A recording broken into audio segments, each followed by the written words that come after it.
meskipun masih muda itu gak pati mati. Karena bukan berarti saya mesti soleh, mesti husnul khotimah ya enggak. Ada istilah mati yang menyenangkan dalam diri manusia. Yaitu Nabi ngendikan Allahumma ahyini maka natil hayatu khairan li wa tawaffani maka natil wafatu khairan li. Sebagian doa Allahumma ij'alil hayata ziyadatan li fi kulli khairin wal mauta rohatan li min kulli syarrin. Jadi mati itu akhir dari maksiat saya atau akhir dari potensi maksiat saya.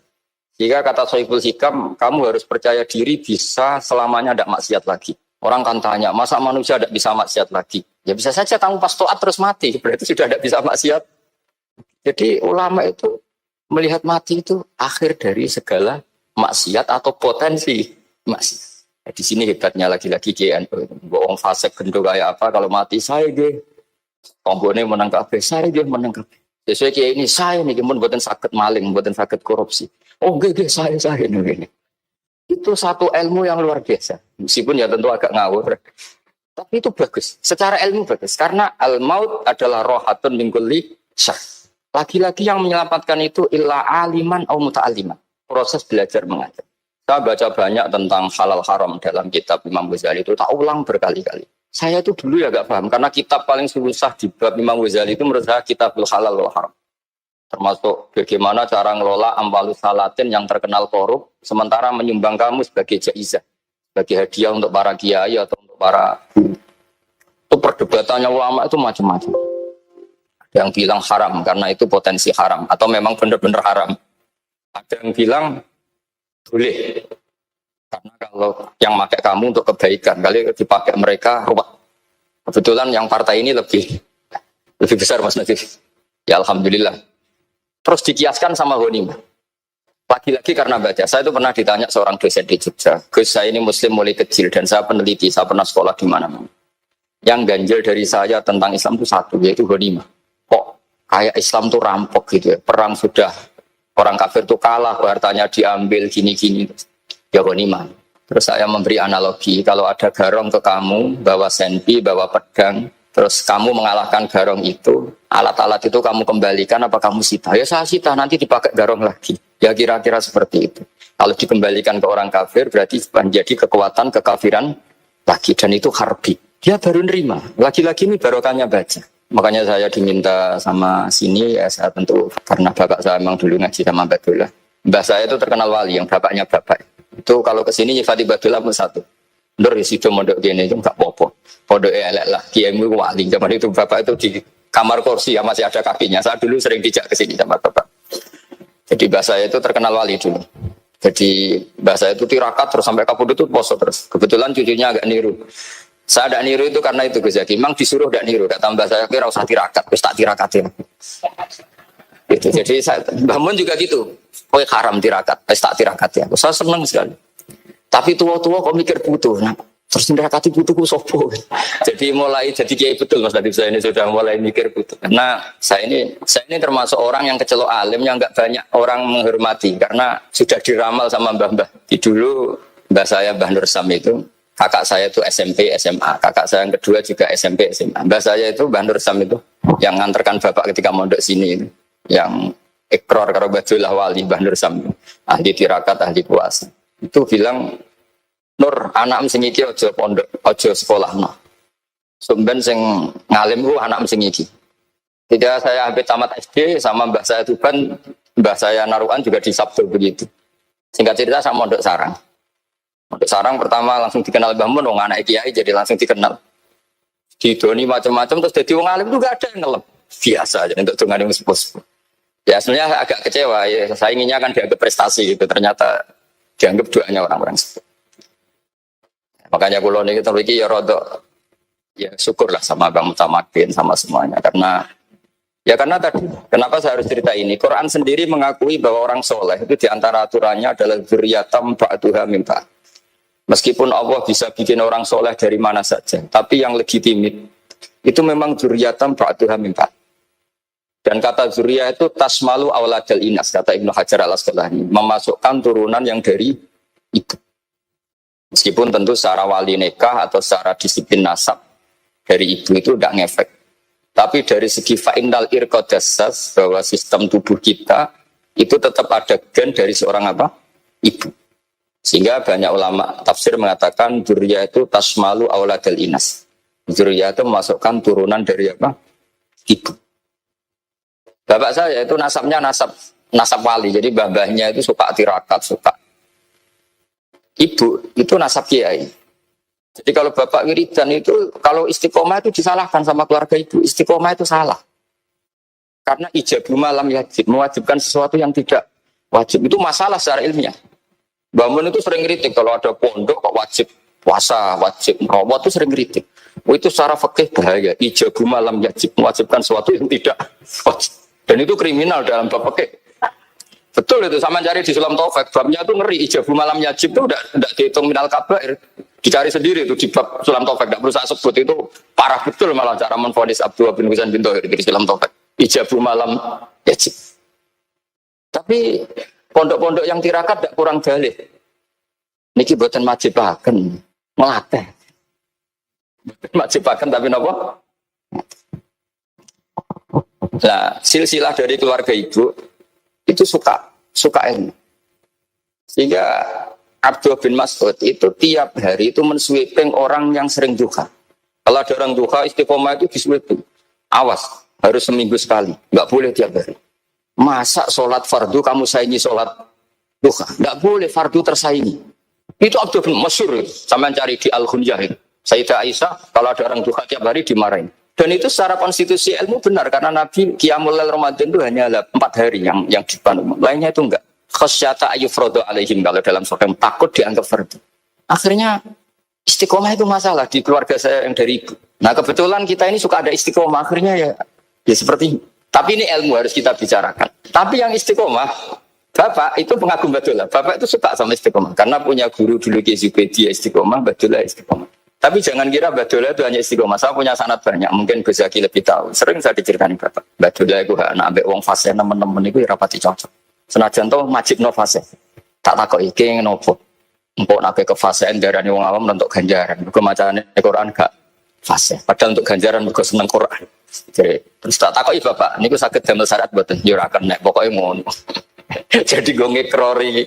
Artinya beliau tidak ingin lah gara-gara kita terlalu pakam tajwid kemudian menganggap siapa saja baca Quran salah kemudian tidak dapat pahala. Bisa saja hamalahum ala ayakra'ul Quran apa mahabbatuhum wa iskuhum wa kada wa kada. Jadi akhirnya saya jadi tahu. Oke, secara makhraj salah tapi iseknya benar, mahabbahnya benar, brontonya benar. Jadi sebetulnya Badullah itu punya sekian makalah tentang ilmu. Hikam juga gitu. Nur nak cak santri ngaji Ihya itu jauh oleh. Saya nak ngaji Hikam mojo. Maksudnya beliau entah kalau setelah itu Badullah itu melarang siapa saja santri ngaji Hikam itu dilarangnya ada kelas tertentu untuk boleh ngaji Hikam. Nah kenapa saya cerita ini? Karena saya masih ingat betul di antara wasiatnya Mbah Mun itu. Sebab apa Fatihah kok ihdinas siratal mustaqim bukan siratoka tapi siratal ladzina an'amta alaihim. Dawe Mbah Mun fa inna Allaha ta'ala la yaqul wa la yasrab wa la yanqih wa la kadza wa kadza. Allah itu tidak makan, tidak minum, tidak tidur. Sehingga kita tidak bisa niru Allah. Tapi yang makan tidur itu manusia. Sehingga kalau ingin dekat Allah ya niru siratal ladzina bukan siratoka. Kita cara tidur niru Kanjeng Nabi, niru ulama, cara makan, cara minum, niru Allah tidak bisa. Makanya bukan ihdinas siratal mustaqim siratoka tapi siratal ladzina an'amta. Maka dalam beragama itu butuh master, butuh panutan. Ya tentu Mbah Mun oleh ngendikan pakai luwet orang-orang kuno. Cara Mbah Mun pakai cantolan. Maka saya punya makalah banyak dari Bapak, dari Mbah Mun, dari Mbah Zubair, dari sampai saya itu hafal sanad sampai Rasulullah sallallahu alaihi wasallam. Karena yang bisa mengawal ilmu itu sanad. Termasuk saya di sini bawa kitab Ar-Risalah Al-Qusairiyah. Nanti saya baca beberapa panutan kita. Di sini ada Abdul Qasim Al-Junaidi, ada Abu Yazid Al-Bustami, ada banyak ulama yang ditulis Ar-Risalah Al-Qusairiyah. Dan itu yang membentuk Imam Ghazali, kitab Ar-Risalah Al-Qusairiyah. Tapi sekarang kita ini tidak belajar lagi tentang tasawuf. Tasawuf itu, Abdul Qasim Al-Junaidi jadi wali itu bukan wiridannya terlalu banyak. Enggak. Beliau pernah bikin satu kalimat yang menjadikan Allah itu ridho. Kalimatnya begini, kalau malam beliau wiridan gini, ya Allah, kenapa engkau ngasih rezeki saya? Padahal engkau tidak butuh saya. Kalimatnya sederhana. Kalau seorang majikan ngasih servis sama karyawannya, memang butuh pekerjaannya. Orang tua ke anak butuh kasih sayangnya. Tapi engkau ini zat yang tidak butuh saya, tidak butuh kita. Ngapain ngasih? Jadi punya sisi betapa Allah itu luar biasa. Wong tidak butuh kok. Ngasih itu kan luar biasa. Jadi karena mensifati seperti itu Allah itu ridho. Itu luar biasa. Normalnya orang memberi itu kan, apalagi orang memberi kiai itu kacau sekali. 1.000 jaluk swarga. Salam template 1 juta aja jaluk swarga itu parah lagi. Nanti kalau enggak masuk surga, jundat-jundat.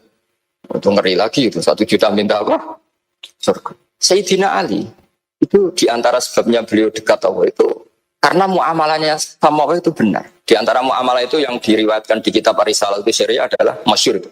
Kafani izzan antakuna li rabban wa kafani fakhran an akuna laka abdan. Tiap malam dia beritanya itu, ya Allah, saya sungguh sangat mulia karena engkau yang jadi Tuhan. Coba kalau saya dituhani manusia yang mati atau dituhani siapa yang mati juga. Wa kafani fakhran an akuna laka abdan. Saya ini bangga sekali karena jadi budak, jadi hamba zat yang tidak mati. Jadi pakem-pakem yang menjadi masyrab kalau dalam bahasa tasawuf itu yang menjadikan wali.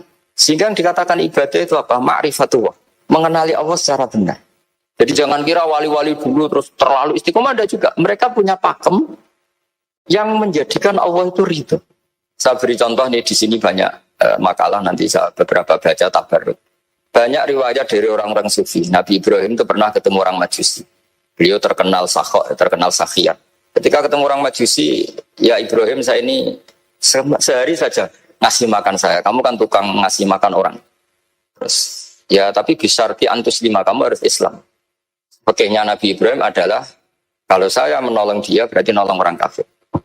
Setelah orang itu lewat, berlalu karena Nabi Ibrahim gak mau hormat. Allah memberi wahyu ke Nabi Ibrahim. Kenapa ya Ibrahim tidak kamu terima 1 hari, kamu kasih makan 1 hari? Ya karena dia Majusi. Kata Allah, dia umurnya berapa? 60 tahun. Tanyakan, pernah kelaparan kan hanya hari ini? Iya ya Allah. 60 tahun dia kafir tak kasih makan. Minta kamu sehari aja kok gak boleh. Akhirnya Nabi Ibrahim dipanggil orang Majusi, kejar dipanggil. Ayo tak kasih makan 1 hari. Kok kamu sekarang jadi baik? Habis ditegur Tuhan. Terus kata, ahakada yu'amiluni. Apa seperti itu Tuhanmu mengu'alamalai saya? Ya na'am. Akhirnya Islam orang Majusi. Jadi itu lagi-lagi ilmu. Jadi yang dikatakan ilmu itu satu teori atau kalimat atau apa saja yang menjadikan kita ini pakem. Meskipun pakem itu kadang sulit diterima orang-orang khusyuk. Orang khusyuk itu ya nyun sewu ada sisi nakalnya. Makanya Mbah Mun sering kayak jargon masyhur. Ziyadah khusyuan, ziyadah jahlan, tambah khusyuk tambah bodoh. Bukan bodoh dengan makna salah itu enggak. Memang kadang terus anti ilmu. Misalnya gini, ini contoh yang karena saya ini mengkhidmati ilmu, saya beri contoh yang urusan ilmu. Ada orang sujud diinjek orang fasik, kepalanya diinjek orang fasik. Terus si orang yang sujud tadi ini ada di Sahih Muslim, juga ada di Ihya. Wallahi la yaghfiru wa laka. Pakai sumpah, wallahi la yaghfiru wa laka. Allah langsung mewahyukan ke Nabi fi hadzal zaman, fi tilka zaman atau fi dzalika zaman. Man dzalladzi yata'alla alayya alla aghfira li fulan qad ghafartu lahu wa ahbattu amalak. Katakan ke orang itu, siapa yang mencatut nama saya yang hanya berstatus tidak memaafkan. Itu enggak fair. Saya ini Tuhan kok bisa yaghfir, bisa yu'adzib. Kok sifat saya tinggal 1 yu'adzib itu gimana? Dicatut separuh itu Allah tidak terima. Tapi kalau kita baca Quran, saya ini sama orang fasik ya benci. Saya ini orang soleh, setidaknya pura-pura soleh lah. Karena di depan para kiai. Tapi mau tidak mau. Ketika Allah mensifati dirinya tentang orang munafik gimana? Wa yu'adzibal munafiqina insa'a au jatuh. Itu cocok tidak cocok. Potensi memberi tobat itu ada. Meskipun sama kalau orang munafik, tapi tetap bacanya wa yu'adzibal munafiqina ya insa'a au jatuh. Rasulullah kayak apa bencinya dengan Wahsy karena qatilu Hamzah. Tapi Nabi tunduk sama konstitusi Quran. Laisa laka minal amri syai'un aw yatuba alaihim aw yu'adzibah. Akhirnya Allah malah memberi tobat sama qatilu Hamzah yaitu Wahsy. Ini pentingnya baca lagi. Kalau kita tidak baca, hanya khusyuk saja, tidak baca, pasti sama orang yang menginjak orang sujud tadi, yang injak pasti salah, nggak dimaafkan. Bongso pasti. Pertanyaannya adalah, betulkah Allah punya sifat 1, yaitu yu'adzib? Makanya kalau kita baca, misalnya baca Quran, walillahi mulkus samawati wal ard, ya sudah, yaghfiru liman yasha wa yu'adzibu man yasha. Kalau nuruti rasa kita, ya inginnya ke kita, yaghfir, ke orang lain yu'adzib. Tapi Tuhan kan nggak terima. Saya ini Tuhan kok didikte makhluk saya ini gimana? Nggak bisa. Sehingga ya ini lagi-lagi ilmu. Makanya saya cocok nggak cocok itu suka baca. Saya suka sekali baca. Mulai ulama dulu, ulama modern, setengah dulu. Mulai ulama yang kedunian sampai setengah kedunian. Suka. Saya dulu tuh gak suka uang. Karena saya memang tadi mbah saya dari bapak itu wali Mas Dadi. Kalau tadi Mas Nadif jujur, mulai Mbah Soleh itu suka bully mertuanya. Jadi saya alhamdulillah dia jujur. Mbah Soleh itu menantunya Raden Asnawi. Itu ya bully-bulian sama ini terus ditiru beliau ini. Itu gak suka sebenarnya. Saya itu ya pokoknya tadi kalau orang daftar wali itu kan gak suka sama orang. Karena mereka nangis ketika Allah menghentikan wa aqridu atau ayat-ayat anfiku atau orang baik disifati wa aqridu wa qardan hasan. Itu hadal khitab li ahlil jibdi wasarwah. Ini khitab untuk orang kaya. Kalau isin Gusti jenengan nampen ngongkon infak kok kalau diinfaki. Jenengan nampen ngongkon ngamal kok kalau di ngamali. Jadi maka yuhibbunal mal, mereka tidak suka harta. Walakin diana luladzatal khitab bil infak, dan itu harus kaya dulu untuk bisa infak. Jadi itu uniknya. Akhirnya saya Imam Sa'roni penting juga kaya. Jadi wali untuk suka harta itu nunggu diperintahkan Allah. Alhamdulillah kita tidak sudah wali dulu karena sudah senang harta. Jadi kayaknya keren kita di bang wali-wali itu. Artinya wali itu tahu pentingnya harta setelah jadi wali. Kita alhamdulillah mulai kecil sudah tahu pentingnya harta. Kayaknya kita lebih wali. Imam Syafi'i itu dulu gak suka sama orang kaya. Saya berkali-kali ceritain. Karena dia dididik Sufyan As-Tsauri, Sufyan bin Uyainah. Tapi ketika ketemu Imam Malik itu kaya raya. Meskipun dia hidupnya sederhana, tapi kaya raya. Pas beliau mau, Imam Syafi'i dia agak-agak sopan kalau sekarang tanya, setelah jenengan ilmu yang saya harus ambil siapa? Kata Imam Malik, yang sealim saya itu sudah meninggal Abu Hanifah, tapi muridnya masih, namanya Muhammad bin Hasan Asy-Syaibani. Kamu datang ke sana. Malam itu Imam Malik dikasih uang 500 dinar. Satu dinar itu 4,25 gram. Jadi itu berapa ratus juta. Terus paruhnya dikasihkan Imam Syafi'i. Nah, tidak kasangoni. Pagi-pagi diajak ke Baki. Dulu Baki itu ada kafilah rental unta. Mana kafilah yang mau ke Irak? Kita. Ya sudah ini antar. Tak bayari. Diantar Imam Syafi'i. Diantar ke Imam Muhammad bin Hasan Asy-Syaibani di Irak. Itu ketemu Muhammad bin Hasan Asy-Syaibani pertama itu apa? Beliau itu kalau ngitung uang di meja. Emas-emasnya di meja, uangnya dolar, semuanya di meja. Ini saya sama Imam Malik ingkar, ini malah lebih parah lagi. Kata Muhammad bin Hasan Asy-Syaibani, "Atajabu min hadza." Kamu kagum dengan ini, merasa aneh? Iya. Sudah ini kita sebelum ngaji Imam Syafi'i sudah seperti itu. Jadi ini justifikasi. Lagi-lagi itu ilmu. Saya ulang lagi-lagi itu.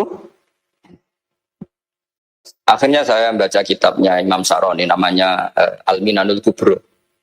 Itu beliau cerita wa mimma manallahu alaihi. Kesannya kayak orang sombong. Tapi sebetulnya yang sopan itu yang sombong. Karena Imam Sa'roni kan bilang, kamu harus memaklumatkan diri kalau antum minal ulama il amilin. Kamu termasuk ulama yang amilin. Ditanya sama orang-orang, bagaimana kalau nyatanya enggak? Kamu tadi subuh sholat, iya saya sholat. Kamu tadi zuhur sholat, iya saya sholat. Kenapa ketika kamu maksiat ingat terus, ketika kamu taat tidak ingat? Berarti kamu anggap Allah itu menyesatkan kamu tidak pernah ngasih hidayah sama kamu. Pas delok rondo ning dalam kok maksiat, bar salat atau syukur, bar zuhur atau syukur berasa. Berarti kan nyifati Allah, hari ini Allah ngasih saya maksiat. Sementara lupa kalau Allah ngasih salat zuhur, salat asar, salat maghrib, salat. Oh sudah di situ al-minanul kubro, orang itu soleh semua. Nah saya itu termasuk orang yang didikte oleh kitab, terbentuk oleh kitab al-minanul kubro.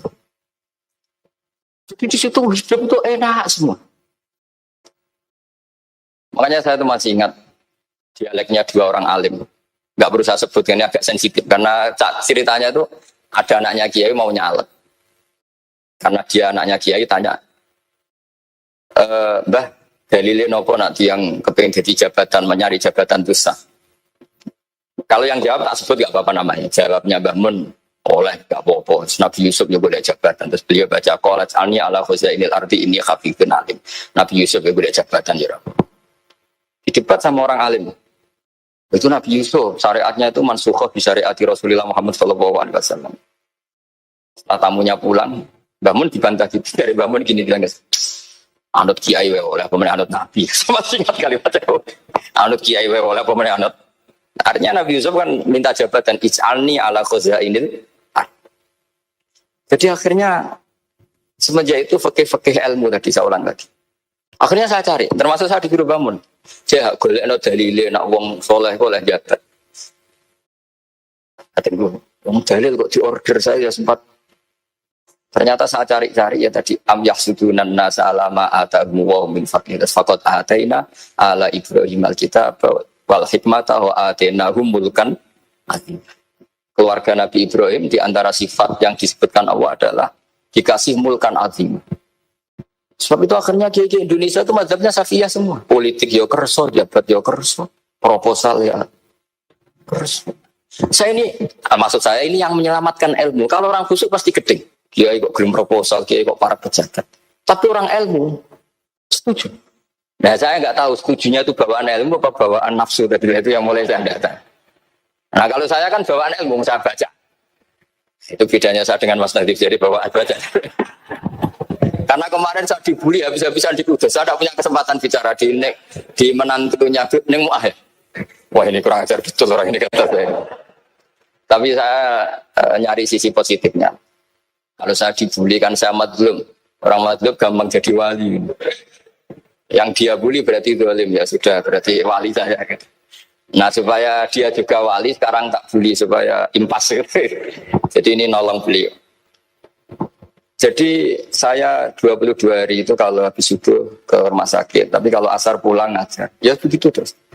Karena mbah-mbah saya itu sukanya ilmu Masya Allah. Karena ilmu itu penting. Apapun pakemnya para wali itu kalau diingatkan secara ilmu itu terus kayak runtuh. Saya berkali-kali mencontohkan. Dan itu valid, data itu valid. Sufyan bin Uyainah itu orangnya khusyuknya Masya Allah. Gurunya Imam Syafi'i, gurunya Imam Malik. Itu beliau menceritakan dalam kitab Hilyatul Auliya. Nabi Isa itu senengannya itu ceria sekali. Nabi Yahya itu senengannya bersenut, abusan, suka kayak takut akhirat, takut penyakit. Tapi bukan takut corona, enggak ya jelas. Saya akhir-akhir ini fatwa, sekarang jangan baca Uwais Al-Qarani, tapi Al-Qarni. Meskipun saya tahu ada yang baca Qarani di kitab-kitab, ada yang baca Qarni. Tapi sekarang wajib dibaca Al-Qarni sementara. Sekali dibaca Al-Qarani itu nisbatun ilah. Iya, jadi makanya ini untuk sementara dibaca, ngikuti yang baca Uwais Al-Qarni. Meskipun di sarah-sarah, apa bifathir ra' wakila bi sukun, sudahlah sekarang harus ijma' dulu Al-Qarni ya, karena kalau Al-Qarani itu akhirnya Nabi Isa ditegur sama Nabi Yahya. Mali aroka dhohikan ka'annaka ta'manu min makrillah. Saya melihat kamu kok suka tertawa, seakan-akan kamu merasa aman tidak kena adabnya Allah. Nabi Isa akhirnya balas tanya, Mali aroka abisan ka'annaka tai'asu min rahmatillah taknatu min rahmatillah. Kowe mbesengut wae kok dunia orang rahmat, anane corona tok. Padahal yo ono mangan, ono guyon, ono nikmat. Dan itu figur besar, akhirnya kita tahu. Dan saya sering cerita juga, setiap dakwah itu Nabi Isa nyari syirorun nas, Nabi Yahya cari khiyarun nas. Tentu alasan Nabi Yahya gampang, berteman orang baik itu baik lah, nyaman, terus akibatnya juga baik. Nabi Yahya enggak. Limaga tanzilu ala syirorin nas. Kenapa kamu singgahnya ke orang-orang yang buruk? Ana tabibun udawil marto. Saya ini dokter, tentu menyembuhkan yang sakit. Akhirnya terus di Indonesia banyak kiai yang kancanan orang fasik ya banyak. Tapi ya tentu yang benar itu yang mensolehkan yang fasik. Yang mesti salah yang menjadi fasik karena ketularan yang. Tapi itu lagi-lagi apa? Ilmu yang bisa menjadikan kita percaya itu. Saya tuh suka sekali baca kitab yang berbeda. Saya sekarang baru belajar kitab orang-orang Hanafi. Orang-orang Maliki. Saya kemarin dikirimin hadiah oleh keluarga Pak Kures. Ada tanda tangannya Pak Kures dari Habib Ali, dari keluarga beliau. Kiri-kiri kitab namanya itu Sarah Bukhari. Yang dikarang orang India, orang modern, Anwar ya, Kiai Anwar Shah, orang-orang India yang orang Shah. Itu beliau termasuk mujaddid kalau dalam perasaannya orang India. Mensarai Bukhari ya, kira-kira sanadnya Sayyid Muhammad ke beliau itu 3 atau 4. Beliau termasuk orang-orang yang bisa membentuk India seperti itu. India kan banyak syurahul hadis, termasuk Waliullah Ad-Dahlawi, terus Syekh Yusuf Al-Kandahlawi, banyak lah saya.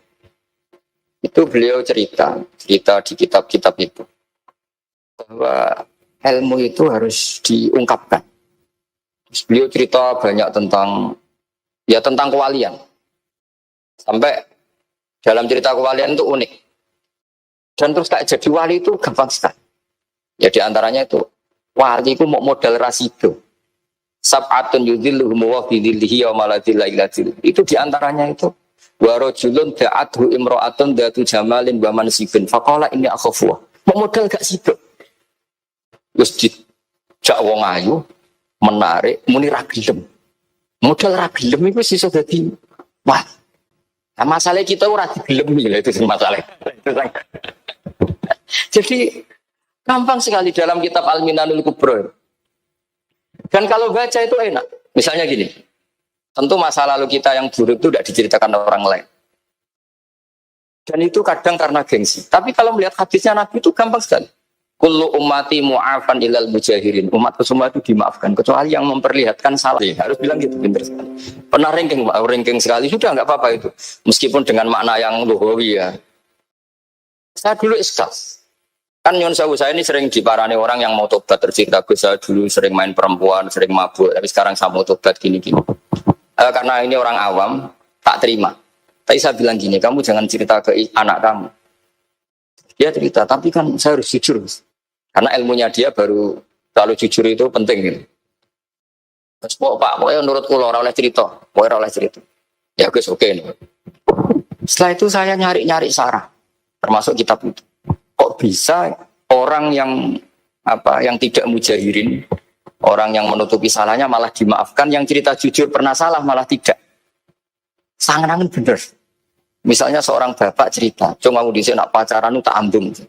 Misalnya, anaknya mesti suatu saat kan dia puber, mesti nak ngambung niru bapak. Nah kalau yang cerita itu ribuan atau jutaan, cuma zaman yang pondok itu rezekiku kombodoni. Kan terus jadi syariatun mutabah. Apalagi yang cerita ini ternyata jadi kiai, ternyata gitu ya tetap jadi kiai. Jadi kalau pura-pura soleh di rumah pura-pura soleh, seakan-akan di pondok tidak pernah khotbah, tidak pernah setor meluntir, tidak pernah apa kan? Katanya, lalu lucunya, oke itu alasan. Alasannya Imam Ghazali itu paling masuk akal. Ini saya cerita, illa aliman barokahnya baca Imam Ghazali. Fa inna wa ta'ala yakrahu zuhurul ma'asi. Wa min asbabi zuhur adalah al-mujaharah. Karena Allah itu gak suka maksiat itu begitu kelihatan. Dan awal dari kelihatannya maksiat adalah semua orang cerita. Akhirnya maksiat dianggap biasa saja. Jadi kalau semua orang cerita zaman mondok nakal itu akhirnya semua orang yang nakal. Oh itu niru kiai ini, karena ini niru kiai. Kan repot. Tapi kalau semua kiai sok suci atau suci betul, dan semoga ya suci betul, kan yang maksiat, yang mau maksiat ini gak punya alasan. Karena masternya gak pernah maksiat. Meskipun sebagian yang sultan nggak pernah konangan, nggak tahu pokoknya yang penting seperti itu. Itu hebatnya konsepnya. Saya dulu ya eskal loh. Kok? Ya tadi kullu ummati mu'afan illal mujahirin. Saya dulu eskal kan. Tapi setelah baca Ihya kata Imam Ghazali, karena Allah itu nggak suka zuhurul ma'asi. Allah nggak suka kalau maksiat terlalu muncul. Dan termasuk sebabnya muncul adalah setiap orang jujur menceritakan masa lalunya. Sebab itu kita sebagai orang Islam yang entahlah istilahnya apa, kalau istilahnya Mas Nadib Islam Nusantara atau moderat macam-macam lah. Saya termasuk orang yang sebetulnya ingin nggak setuju, bukan karena menentang. Nanti ngapalkan firqahnya kebanyakan, 72 aja ngapalkan banyak ditambahi Islam Nusantara, Islam moderat, Islam garis apa lagi itu? Oh garis lurus. Ada yang lagi lucu. Ya macam. Tapi setelah saya ulang lagi, setelah baca banyak. Itu akhirnya menjadi tak. Karena apa ya, fitrah salimah kita. Misalnya gini, ada cerita di kitab-kitab. Nabi Musa pernah istisqa nggak mandi. Kan nggak terima, dia seorang nabi kok istisqa nggak mandi. Saya ini kali muka ya Allah, kenapa doa saya nggak mandi? Terus kata Nabi, kata Allah, inna fihim namaman. Di antara yang berdoa sama kamu, yang istighosa kubro itu ada yang namaman, tukang ngadu. Nabi Musa ngajarin Tuhan. Ya Allah kan gampang, kasih tahu dia siapa tak usir supaya tidak ikut istighosah akan selesai. Terus jawab pengiran lucu. Saya ini Tuhan, anha anin namimah. Saya ini Tuhan yang mengharamkan namimah. Maka saya tidak akan nama. Anha anin namimah wa akunu namaman. Saya ini mengharamkan hadu-hadu kok terus Yudono sing kan ya sudah Gusti kalau gitu. Lalu solusinya gimana ini? Solusinya gimana Tuhan? Ya sudah kamu nyari hamba saya yang namanya ini. Cari sama Nabi Musa. Ketemu orang namanya Jitem. Makanya saya sama Mas Melati itu sungkan karena di antara wali itu ada yang hitam. Oh hitam terus nggak apa-apa ini biar impas, biar saya sampean bisa jadi wali karena mazlum. Itu ketemu. Setelah ketemu sama-sama nur. Anta bareng, ya saya bareng.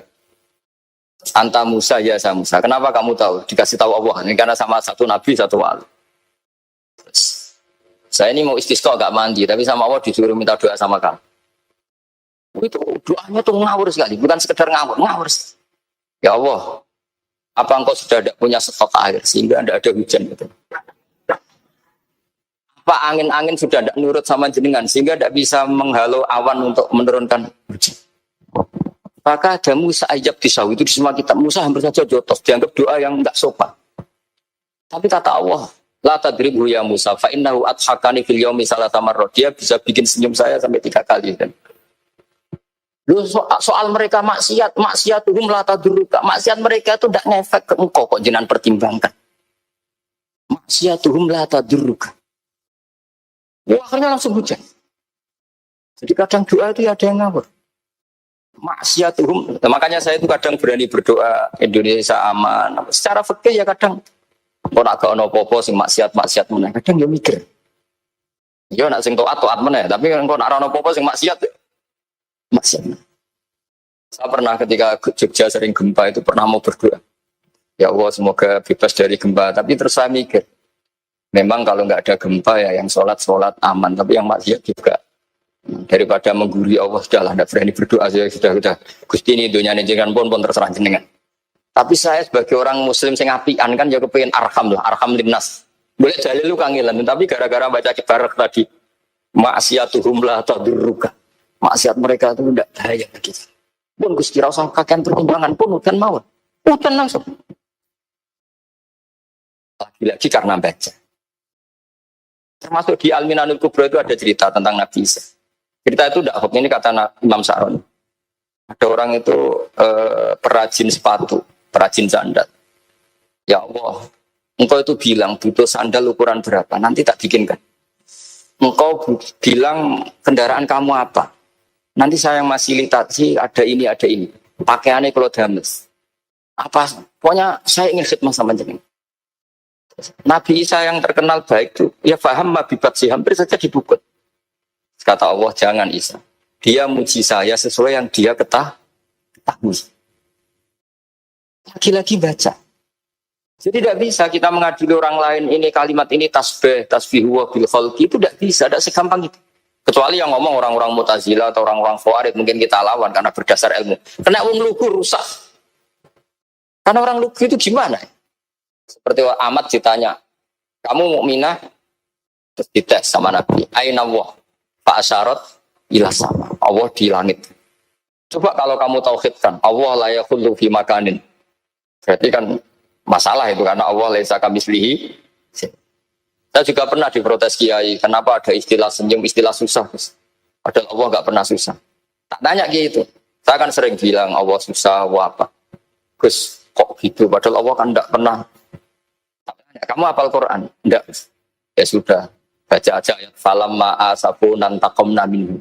Itu jadi asafa itu kan asifa ya safu asafan. Jikutkan wazan afala berarti asafa yusifu. Berarti kayak dengan atal. Ya ata ya'ti itianan, kalau ingin wazan afala kan ata yu'ti ita, sama dengan falamma asafu mongko sumangsani gawe susah sapa Firaun wa kaumu. Nah ini Firaun mari ribet, mari aku susah. Aku pengiran cilik tandingi. Intaqamna minhum kata aku. Akhirnya dia itu bilang, jebule ning Quran yo istilah Allah susah. Iya sembol aku aku hafal Quran dadi spontan bahasaku mbok salah mbok ora iku ana kembarane Quran. Sampean masih khusyuk ora hafal Quran akhirnya yo ngene iki kata. Akhirnya jebule ilmu iku penting wis suwe nah ilmu iku penting kata saya. Jadi ini lagi-lagi illa aliman au muta. Jadi saya tuh dapat barokahnya ilmu. Saya sebagai manusia ya takut mati. Tapi tadi, kalau kadang-kadang melihat mati itu rohah mengkul disarin. Kita ini meskipun nyun sewu sekarang tidak zina, tidak korupsi. Potensi itu tetap ada. Dan yang bisa mengakhiri potensi itu apa coba? Al-maut. Sehingga Nabi ngajarkan kita itu Gampang sekali dalam beragama. Ij'alil hayata ziyadatan li fi kulli khairin wal mauta rohatan li min kulli. Lagi-lagi ilmu yang menyelamatkan kita itu ilmu. Jika Umar bin Abdul Aziz ketika mau meninggal, semua keluarganya nangis. Dia tanya, kenapa kamu menangis? Karena engkau mau meninggal. Memangnya setelah saya meninggal mau kemana? Ila Rabbin Karim, ila Rabbin Rahim. Jadi segampang itu untuk melihat. Tapi kalau kita tidak baca, seakan-akan wah mati ngeri nak mubun rokok, seakan-akan di alam sana hanya ada neraka. Padahal anak itu ini aktivis. Daripada nganggep neraka masalah atau eleng pangeran kan ini. Lagi-lagi baca. La yamutanna ahadukum illa wa yuhsinudunna billah. Jangan sampai seseorang mati kecuali dalam keadaan husnudon sama. Saya tuh masih ingat Gus Yagi pas Bapak gerah itu tak antar ke Karyadi di Semarang. Itu mau kapundhut itu cek guyon. Cung ape mati mbok gowo ning hotel karena di pavilion. Beliau mau kapundhut cek dungo khataman Quran, baca sabtahat khataman. Terus tak khataman Quran, terus serasa nangis, aku husnul khotimah, terus kamu udah kok enak maksudnya santai, maksudnya enggak ya relax aja. Seperti Mbak Mun itu dulu saya tuh ya Kubela Wafati sering ketemu. Ya ada hanya saya, tentu banyak orang sering ketemu beliau. Saya Mbak Mun, Cung, aku nak mati Selasa berarti aku wong alim, nak mati Jumat berarti aku wali. Apa enak? Saya sebenarnya ingin tanya, nak setu bah tahat nih, tapi kok potongannya orang pantas itu. Ketika beliau nyatanya kapundut, so, berarti senang status alim. Artinya apa? Imam Ghazali lebih parah lagi. Itu beliau kapundut, itu orang yang perjalanannya 3 hari itu sudah datang semua. Sore beliau beli kapan, terus dia bilang ke adiknya, saya nanti kalau mati yang imami orang ini. Jangan makamkan saya sebelum imami orang ini. Dulu udah ada WA-nya Mas Nadiem, udah ada grupnya. Itu ketika beliau sudah beli kapan habis sholat subuh, alayya bil kafni, kapan saya bawa sini. Dikasihkan sama adiknya. Ya Allah, ar-ridho bil intiqal ilal malakil. Jadi saya sudah ridho kalau ketemu engkau. Terus kapundhut. Adiknya bingung karena orang yang ditunjuk itu harus 3 hari perjalanan. Ternyata datang semua. Terus. Kok kenapa engkau datang? Ghazali wis kondo aku ini 3 dina yang lalu. Jadi aku langsung perjalanan. Pamit saja. Lalu kubu sebelah ini cerita Mas Nadi yang tukang tukaran sama kubu sebelah Mas Nadi. Kalau saya ini orang baik gak suka tukaran berarti. Masuk orang baik. Yang aku orang baik itu penting cara kita Al-Minanul Kubro, karena kalau ngaku orang elek berarti kenangannya Allah sama kamu itu bikin elek, tidak bikin baik. Itu cara pikiran Imam Sa'roni dalam Al-Minanul Kubro. Kamu kan boleh mengatakan saya habis makan, habis minum. Artinya apa? Kamu habis dapat nikmat. Kamu harusnya juga bilang saya habis ngamalkan ilmu, saya habis dapat hidayah. Wong tadi kamu ya sholat subuh, kamu yang baca Quran. Susah opo sing ngakoni tawabik dari Imam Sa'roni. Senengane kok kalau mau bermaksiat berdelok wong wedok. Memangnya Allah mau amalah mbek kowe mau elek tok atau mau amalah apik. Ini rada provokator, tapi ini cerita ilmu, Makanya saya kenapa tetap berbahas Mas Adib, karena provokator meskipun itu asli, enggak karena baca. Kalau ini asli memang suka sombong memang asli. Tapi apapun itu kan tahun yang Mesir. Jangan-jangan bacanya itu. Saya baca kitabnya, dia ke makomnya Imam Sa'roni kan orang pernah ziarah Mas. Nah, makanya potensinya seperti itu. Jadi saya terus dulu saya itu nih Gus Yagi, bapak itu SK. Bapak itu seneng kancanan wong mlete timbang sopan. Saya dulu SK. Bapak itu kancanan wong mlete itu. Suatu saat bapak wafat, si pendereknya bapak yang mlete ini tak kancani. Marah tuh orangnya. Marah. Bener wong mlete. Jadi kalau tak tanya, mau sarapan bah wongnya sepuh. Oh wis lho Gus, esuk-esuk kudu sarapan wajib. Wis rokok, oh wis. Ternyata dia lebih gampang ngitung nikmat. Kok gak kerja bah? Aku nang masjid di 10.000 kon ngino wong kerja ora usah di 10.000 wis rojo iso mangan iso ngombe. Lha opo ngamul wong liya? Kan kok bener sesuai. Sementara sing sopan kurang ajar. Mbah mun mangan. Terus ngenteni kerja angel kabeh mboten panen men ngenes. Kaya Allah ora tau. Oh mungkin karena ini Bapak. Jadi akhirnya sesuai ora pati. Kancanan wong sopan-sopan. Akhirnya kancanan Mas Nadif kan gitu cerita. Ternyata orang sopan ya kado juga mau eling sisi panen akeh tak tahu. Mbah panen kada. Mboten Gus namung meniki. Kok meluh. Makanya ini kan apa-apa kalau berlebihan itu. Gitu. Seperti saya pernah ditanya, kalau orang Jawa Timur itu urutannya sama kiai. Kalau sama orang biasa itu kurang hormat. Kalau orang Solo itu sopan-sopan. Tapi ya sama-sama ada masalah. Kalau ada kultur semuanya sopan, nanti ya yukrimuna aliman wa fasikon wa solihan wa tolihan. Soleh, sopan yang berlebihan akhirnya sampai pernah ada seorang kiai latihan. Ini kisah nyata. Orang itu teman saya. Ketemu orang Solo dihormati. Sempat GR, barokahnya ilmu saya dihormati orang. Bareng sama orang fasik, orang macam-macam ya dihormati yang sama. Sebelum berdua ya. Artinya gini, kalau akhlak itu benar-benar kelebihan, tapi kalau berlebihan la farqa bainal alim wal jahil wal fas was soleh wat toleh, karena semuanya dihormati. Tapi kalau misalnya ada Jawa Timur yang membeda-bedakan manusia, kadang kita ini juga beratnya semua itu ibadullah, semua iyalullah, semua. Jadi terus kita ini mikir yang benar yang mana setelah mengkaji ilmu, lagi-lagi setelah mengkaji. Nah makanya saya ingin sekali ilmu ini harus dikembangkan terus. Karena saya kenalnya Mbak Dola, Mbak Sahal, semua masyayikh ini min haitsul ilm. Karena ilmu ini yang cukup. Islam itu nggak bisa dikawal dengan khusyuk, nggak cukup. Yang bisa mengawal Islam itu hanya ilmu. Sebab itu fa'alam annahu la ilaha. Makanya orang Khawarij itu kata Rasulullah syarrul khaliq. Kenapa orang Khawarij dibenci Nabi? Karena suka khusyuk, suka ibadah tapi tidak suka ilmu. Jadi Nabi karena seorang manusia, apapun hebatnya Nabi ini seorang manusia, tentu kalau ngandani cara Jawa atau mengkhitobi, pasti ngendikan sama yang di depannya. Tapi bukan berarti hukum ini khusus pada yang di depannya, tapi menjadi umum. Kenapa menjadi umum? Ya karena kebaikan itu boleh dilakukan oleh siapa saja. Misalnya Rasulullah ngendikan sama Mu'ad, ya Mu'ad inni uhibbuka, fala tada'anna dubura kulli sholatin. Wa fi riwayatin faqul fi duburi kulli sholatin Allahumma a'inni ala zikrika wa syukrika wa husni ibadati. Itu jelas kalimatnya Nabi, ya Mu'ad saya mencintai kamu, maka jangan pernah engkau tinggalkan setelah sholat kamu membaca Allahumma a'inni ala zikrika wa syukrika wa husni ibadati.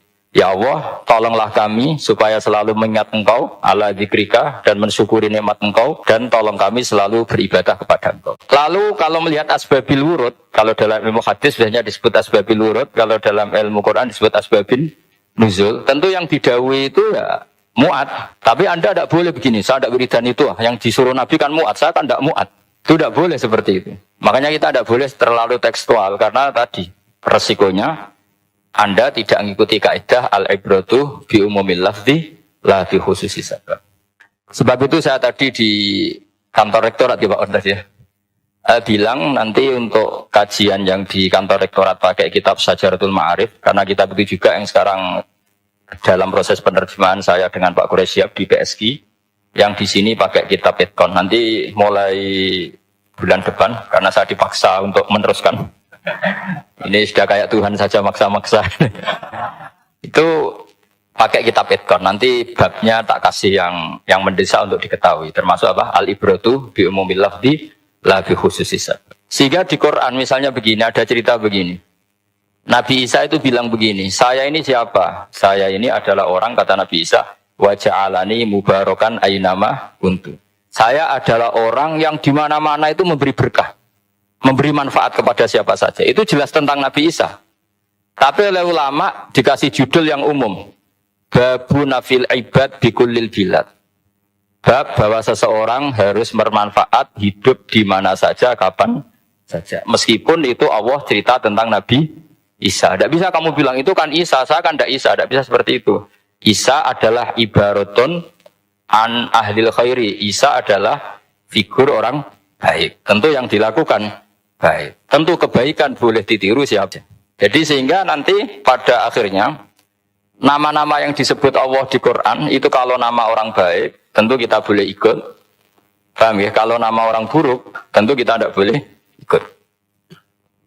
Ya gitu aturannya. Sehingga tadi ada al-ibratu bi umumil lafzi la bi khususi sabab. Jadi yang jadi pegangan adalah standar kalimat umum dengan pemaknaan yang ditentukan ulama. La bi khususi sabab, tidak terkait sebab itu.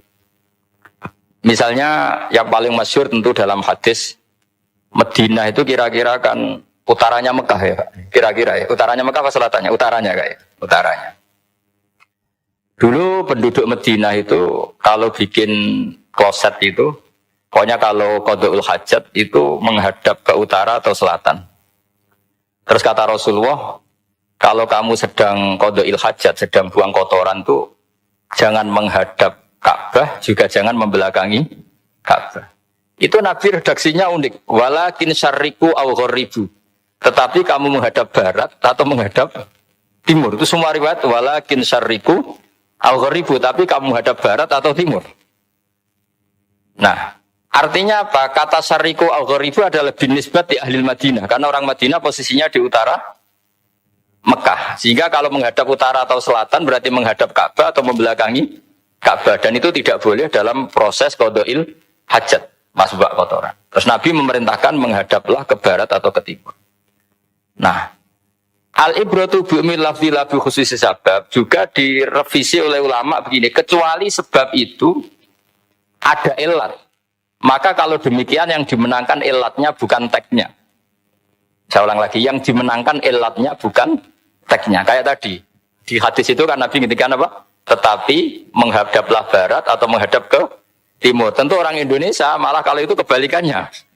Orang Indonesia kalau ke barat atau ke timur kan malah menghadap Ka'bah atau membelakangi Ka'bah. Di sini pentingnya ijtihad. Dan ijtihad ini lazim, bukan harus Imam Syafi'i atau Imam Malik. Semua orang normal pasti tahu proporsi kalimat tadi. Karena ada aturan al-hukmu yaduru ma'ilatihi wujudan wa'adam.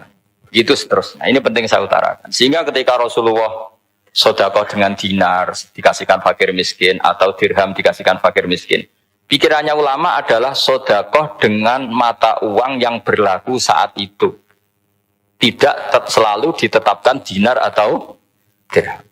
Begitu juga ketika Rasulullah dulu zakat fitrah pakai susu kering atau pakai kurma atau pakai gandum. Ulama semua bilang yang penting kuti ahlil balad. Yang penting makanan pokok di negara itu. Dalam konteks Indonesia tentu apa? Beras. Ini penting saya utarakan karena tanpa mengkaji ulumul Quran seperti ini, dan kita insya Allah bulan depan saya langsung bawa kitab Itqan. Di situ ada beberapa contoh. Harus seperti itu. Karena kalau tidak terikat sebab, itu nanti takutnya ayat umum menjadi liar. Misalnya begini, pernah ada aliran sesat dulu. Kebetulan di Jogja itu saya lihat di TV. Entah salah kiainya, entah salah dosennya, entah salah siapa. Atau salah orangnya agak stres, tidak tahu saya. Semoga salah orangnya itu sholat menghadap ke 4 arah. Alasannya Allah nggak ada di mana-mana, ya sudah di barat, rakaat kedua ke utara, rakaat ketiga ke timur, rakaat keempat ke selatan. Itu uniknya itu ngawurnya lah, bukan uniknya. Ngawurnya itu dalil fa'ina matu wallu fasamma wajhuwa. Kamu menghadap kemana saja di sana dari itu Allah. Sehingga semua ulama ketika bikin kaidah al-ibratu bil lafzi la bi khususi sabab selalu menyertakan kecuali khusus sabab ini ada illatul hukmi. Maka itu enggak jadi. Kayak ayat tadi, kalau kamu pakai umumnya lafaz itu kan boleh sholat menghadap mana saja. Nah, makanya Imam Syafi'i ketika ditanya, lalu ayat ini proporsinya gimana? Kata beliau, fis safar. Orang yang sedang di pesawat mau sholat, tentu masuknya fasamma wajibah. Jadi dalam kondisi bepergian yang kita ingin sholat, maka pakainya ayat seperti itu. Tapi kalau kondisi nomor, fawal liwajaka syatral masjidil haram. Jadi makanya ini penting ngaji ulumul Quran. Kita tidak bisa hanya megang terjemah atau megang apa, kemudian kita fatwa atas nama Quran dan hadis. Sehingga dulu syaratnya memang ketat, harus hafal Quran, hafal hadis, menguasai usul fikih, menguasai macam-macam. Karena tanpa itu memang tidak bisa. Sampai Ibnu Abbas ngendikan, kamu jangan pernah fatwa pakai Quran. Fa inna lahu wujuhan katsirah, karena Quran punya sisi yang banyak. Walakin hajuhum bisunnah. Kalau kamu adu hujjah, pakailah sunnah Rasulullah SAW. Karena di situ penjelasan Quran. Misalnya tadi Rasulullah ketika kondisi normal pasti sholat menghadap Ka'bah.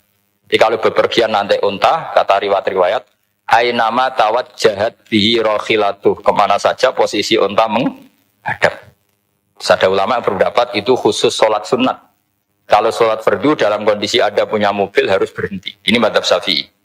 Jika misalnya saya, Pak Ersoyo, Pak On, bawa kijang, mobilnya sendiri. Kalau sholat fardu jangan mentang-mentang pakai kendaraan terus menghadap sekenanya.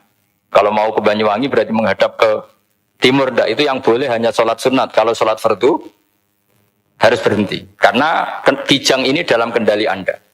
Kecuali dalam surah yang kendaraannya tidak dalam kendali Anda. Misalnya kita naik pesawat. Jadi harus dibedakan. Jangan mentang-mentang Nabi sholat di onta kemana saja menghadap. Tapi konteksnya kan onta ini, cara berpikir onta ini dalam kendali Nabi. Tapi kalau pesawat kan tidak. Jelas ya? Jadi makanya ini pentingnya proporsional. Jadi kalau kita naik kijang misalnya mau ke Banyuwangi, kalau waktu zuhur ingin sholat ya harus berhenti. Karena yang aina matawat jahat bihi rokhilatuh, kemana saja kendaraan membawa kita, itu dalam konteks sholat apa? Sunnah. Jadi ini pentingnya ulama. Ini yang dikatakan al-ulama warasatul apa? Anbiya. Karena sanad ini musalsal, terurut sampai Rasulullah SAW. Terus ada lagi ayat umum yang akhirnya jadi judul umum. Misalnya begini. Kita tahu cerita Nabi Khidir, di antara ceritanya ada satu kampung itu pelit. Makanya orang pelit itu wajib didendami. Karena Nabi pun itu baik-baiknya orang. Kalau sama orang pelit tetap dendam. Karena buruk-buruknya orang itu orang pelit. Tahu kan alamatnya orang pelit?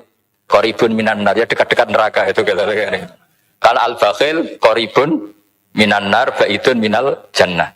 Jadi kalau sama tanya alamatnya ya dekat-dekat neraka. Singkat cerita, Nabi Musa dan Nabi Khidir itu kecapean sekali masuk satu kampung. Karena saking kecapean, lapar, minta kampung itu menyediakan makanan. Istatama itu mereka minta makan, saking laparnya, karena di perjalanan yang melelahkan. Istatama ahla fa'abau ayyudayyifuhuma. Tapi kampung situ kampung pelit. Jika semuanya tidak mau yang ngasih apa?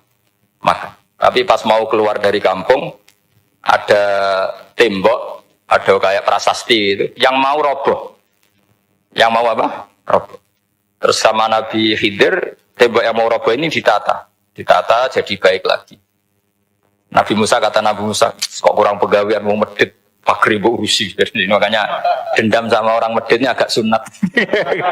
Karena Nabi Musa juga marah sama Nabi Khidir. Orang kayak kampung kayak gitu pelit kok temboknya apa rusak kamu benahin gitu. Terus Nabi Khidir menjawab, wa amal jidaru fakana lulamaini yatimaini fil madinati wa kana tahtahu kanzul lahuma wa kana abuhuma sholihah. Begini loh, tembok ini adalah penyimpan harta. Penyimpan harta untuk anak yatim. Bapaknya dulu itu soleh. Artinya terus dibabkan oleh ulama. Babu ikrami sibyanil mu'minin. Bab kita memuliakan anak-anak orang soleh. Sehingga dalam adat kita menghormati Habib, menghormati Gus, menghormati anak pahlawan, menghormati orang-orang yang dulu berjuang kepada untuk Indonesia. Karena di antara yang dipertimbangkan Nabi Khidir adalah wakana abuhuma sholihah. Tentu kita menghormati putra-putri yang dulu mendirikan UII, macam-macam. Ya tentu proporsional, tapi tetap saja dapat poin dulu atas nama putra pahlawan, putra orang-orang soleh. Karena Nabi Khidir ketika mempertimbangkan itu, alasannya wakana abuhuma sholihah. Faroda rabbuka jabluhu ashuddahuma wastakhrijakan zahuma. Tentu Allah ingin kalau tembok ini roboh, kemudian kelihatan khazanahnya atau tabungannya, nanti dipakai orang-orang zalim. Kalau dipakai orang zalim, maka yang berhak tidak mendapatkan. Sama, negara ini itu dimerdekakan oleh para pahlawan supaya dikelola secara kesolehan, supaya dikelola secara orang baik. Maka orang soleh semua harus ikut kompetisi dengan tanda kutip merebut negara. Karena apa? Tapi tentu tidak perlu chaos, tidak perlu anarkis, karena tentu kemerdekaan ini dibela-belain supaya kita jadi baldatun thayyibatu wa rabbun ghafur. Sama, pertimbangannya Nabi Khidir, kalau ini kebongkar tersibak, pasti diambil orang-orang dulu. Dan akhirnya yang yatim tadi tidak dapat. Akhirnya dibabkan lagi di bab tertentu. Bab menjaga harta supaya tidak dikuasai orang zalim. Jadi akhirnya menjadi sekian varian ilmu. Pertama, varian ilmu bab menghormati anak orang soleh. Terus bab supaya harta ini tidak dikuasai orang zalim dan seterusnya. Nah saya harapkan nanti dengan ulumil Quran kitab Itqan itu nanti aturan-aturan seperti itu tertanam pada Anda. Sehingga sebetulnya ulama fikih yang ngarang kitab sampai satu boto-boto itu sebetulnya ya normal-normal saja. Kalau sampean sudah mengkaji ilmu yang kayak saya kaji itu normal-normal saja. Misalnya begini, saya beri contoh ya. Orang munafik itu disifati Allah gimana? Wa idza qamu ilas sholati qamu Kesala. Orang-orang munafik adalah orang ketika mau sholat itu bermalas-malasan. Terus kitab Fathul Mu'in atau Fathul Wahab atau kitab semua kitab fikih bikin judul gini.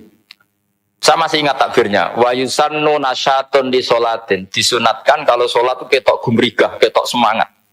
Fa inna Allaha ta'ala dzamma tarikihi. Karena Allah mengkritik atau menyalahkan orang yang kalau sholat itu tidak nasyat, tidak gumrigah, tidak semangat. Mergo seperti itu adalah fi'lul munafikin, perilakunya orang munafik. Terus ditulis wa idza qamu ila sholati qamu kusala. Artinya di situ Allah mengkritik orang munafik. Kenapa? Karena kalau sholat malas-malesan. Anda ingin bersifat kayak orang munafik apa bersifat kayak Rasulullah? Tentu ingin seperti Rasulullah. Kalau ingin seperti Rasulullah ya wasari'u ila magfiratim mir rabbikum. Kalau ada kebaikan harus cepat-cepat, harus disegerakan. Nah, sehingga nanti babnya ya sudah tidak tentang orang munafik. Babnya begini. Babul musara'ah ilal khairat wa tarkil kasli. Bab bergesa-gesa atau bergegas dalam kebaikan dan meninggalkan malas. Jadi tidak lagi tentang sholat, tapi tentang kebaikan apa saja. Jadi kalau kamu punya hutang bisa nyaur jam 7, nyaur jam 9 pasti disalahkan Allah. Karena bisa saja dalam 2 jam ini kita mati. Paham ya? Begitu juga kalau kita sholat bisa awal waktu, kenapa tidak awal waktu? Meskipun akhir waktu ya dibolehkan. Itu ya tadi babnya ya tentang wa idza qamu, orang munafik itu ya seperti itu. Akhirnya apa? Ayat ini turun tentang orang munafik, tapi pemaknaannya Ini disaksikan apa? Orang-orang tua kita ini ada Pak Ersoya, ada Pak On. Pemahaman ini harus dikawal dan ini tradisi ulama. Saya pastikan di pondok-pondok atau di Al-Azhar di mana saja, itqan itu dipakai disertasi doktor. Jadi kalau betul nanti kita mengkaji itu sudah doktor semua, doktor tafsir semua, dadaan maksudnya. Memang itu mau tidak mau dan itu mudah sekali. Saya ulang lagi itu mudah sekali. Kenapa kata Imam Syafi'i fa innal uqula mutarratun ila qabril haqqi, karena akal itu dipaksa untuk menerima kebenaran. Ciri utama kebenaran kata Rasulullah matma'an nabi qabr. Jadi menerima itu pasti clear. Makanya disebut kebenaran itu ma'ruf, mudah dikenali. Sesuatu yang salah bahasa Arabnya itu mungkar, angkarohul aklu. Akal itu tidak nyaman. Makanya disebut apa? Munkar, sesuatu yang diingkari. Akal itu asing. Ya asing tuh misalnya, sepeda motor ini milik siapa? Milik saya. Ya sudah lah saya pakai, tidak usah pamit. Akal pasti, ini kok aneh, kok nggak milik orang kok nggak pamit. Akal pasti nggak terima. Makanya agama itu hanya menerima al-ma'ruf yang mudah dikenali dan menolak al-mungkar, sesuatu yang akal itu nggak terima.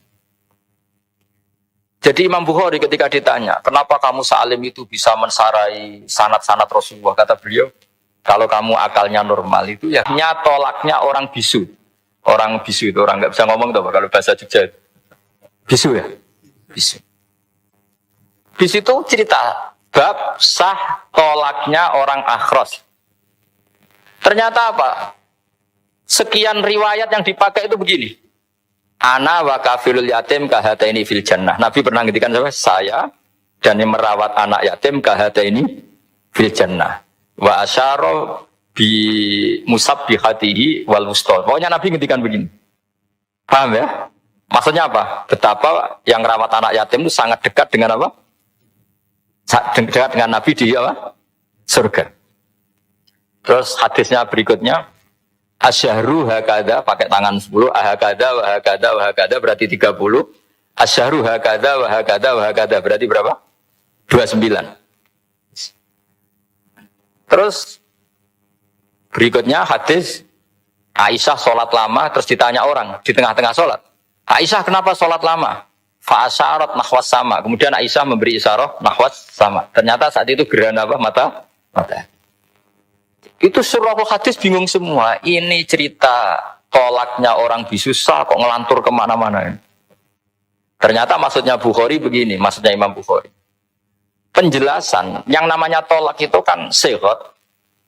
Ya sihot, tahu sihot, akad lah kalau dalam bahasa Jogja mungkin. Kalau kamu nikah kan angkah tuka wajah-wajah terus bilang apa qabil tu nikahah wa taswiyah. Terus kalau kamu menceraikan istri kamu bilang kamu saya ceraikan. Yang dikatakan sihot itu adalah ekspresi atau implementasi dari sesuatu. Misalnya kamu ingin tolak, bilang saja tolak. Kalau kamu ingin muji orang, bilang saja begini. Pasti itu maknanya muji. Kalau ingin mencemooh, bilang begini. Nah, Artinya gini, kalimat itu bisa digenti isyarah. Saya ulang lagi, kalimat itu bisa digenti. Buktinya Nabi mengisyaratkan saya dekat bilang begini. Paham ya? Aisyah bilang gerhana hanya bilang begini. Nah, kalau begitu orang yang bisu ya punya cara menceraikannya. Dia cukup melakukan isyarat. Yang isyarat itu pasti dipahami sebagai cerai. Artinya kalau orang memahami Quran hadis seperti itu, hal-hal yang mungkin nggak terlintas dalam pikiran Anda, ternyata itu jadi dalil. Artinya apa? Rasulullah yang bisa ngendikan saja kadang menjelaskan sesuatu pakai isyarah. Nah, dengan demikian terus jadi rumus. Al-isyarah al-mufhimah bimanzilatin nutki. Isyarah yang memahamkan sama dengan ucapan. Sehingga ini pengganti ijab qabul. Itu cara-cara memahami istihad, memahami Quran dan hadis. Caranya gimana? Kita harus belajar ulumul Quran. Ya. Perangkat yang dipakai seluruh dunia termasuk kitab Itqan itu. Dan kitab Sajaratul Ma'arif itu yang saya kaji dan dikaji seluruh ulama di dunia. Karena saya tidak biasa ngaji tanpa kitab yang perlu kita kaji. Saya sendiri itu bisa seperti ini ya barokahnya kitab-kitab itu. Jadi gak terlintas tapi ya tadi. Rasulullah yang bisa ngendikan saja, sering iktifa, sering ngalap cukup dengan apa?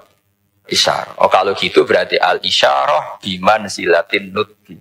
Isyarah itu sama dengan ijab dan qabul. Apalagi ini orang akhros, orang bisu yang nggak bisa ngomong. Lalu kalau tolak kayak apa, kalau nikah kayak apa? Ya tapi Imam Bukhari itu uniknya tadi bikin judul Babu Sihati Tolakil Akhros, kemudian cerita anak wa kafirul yatim. Nah itu kalau orang kan nggak sambung, ini sambungnya di mana? Kok malah cerita anak yatim? Ternyata kata kuncinya kahata ini seperti ini dan orang paham sangat sangat. Makanya hati-hati dengan isyarah karena kalau itu betul mengganti lafaz, berarti Anda kalau nyuwun sewu melafadzkan tolak terganti isyarah, ya agak masalah. Tapi semoga enggak lah. Istri satu kok dicerai nanti nggak punya istri, itu malah repot. Tapi ini kan saya cerita ilmu saja. Ya saya cerita apa? Cerita. Jadi kalau ada orang bilang semua yang ada di dunia itu ada di Quran. Itu caranya ya seperti ini. Jangan kayak orang-orang yang terlalu tekstual. Karena kalau seperti ini pasti semua ada di dunia itu ada di Quran. Karena cara pemahamannya seperti ini.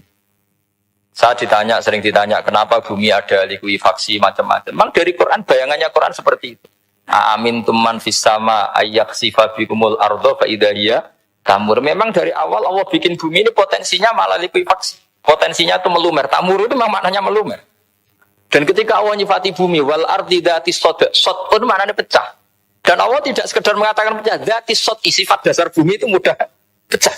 Jadi kalau dzati itu sifat dasar. Jadi meskipun Quran tidak meneliti spesifik kayak para ahli gempa, tapi dari awal Allah ngendikan bumi itu dzatis sod wal ardi dzatis sod.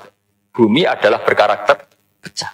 Kenapa berkarakter pecah? Karena dari awal bumi ini lempengan-lempengan. Di Quran yang dijelaskan gitu. Wa fil ardi qita'um mutajawirat. Bumi ya kelihatannya banyak, kelihatan satu, sebetulnya dari qit'ah, dari potongan. Nah, qit'ah itu jamaknya qita'. Terus disebut mutajawirat, saling berdampingan. Kalau dalam bahasa Arab berdampingan itu berarti sel-selnya beda. Kalau bahasa Arab bilang sesuatu yang bercampur namanya mukhalatoh, jadi satu. Kalau yang beda jenis namanya mujawarah. Nah, Al-Quran itu bilang wafil ardi qita'um mutajawirat. Bumi ini karakternya per potongan-potongannya karakternya beda-beda. Sehingga memang potensinya bumi ini hancur. Apalagi dari awal memang dipersiapkan mau dihancurin. Makanya gak usah takut kiamat. Memang rencana Tuhan mau dihancurin. Makanya sanggup takwa saja. Kalau ingin menghentikan penghancuran ini tidak bisa. Itu sudah dalam rencana Tuhan pasti dihancurin.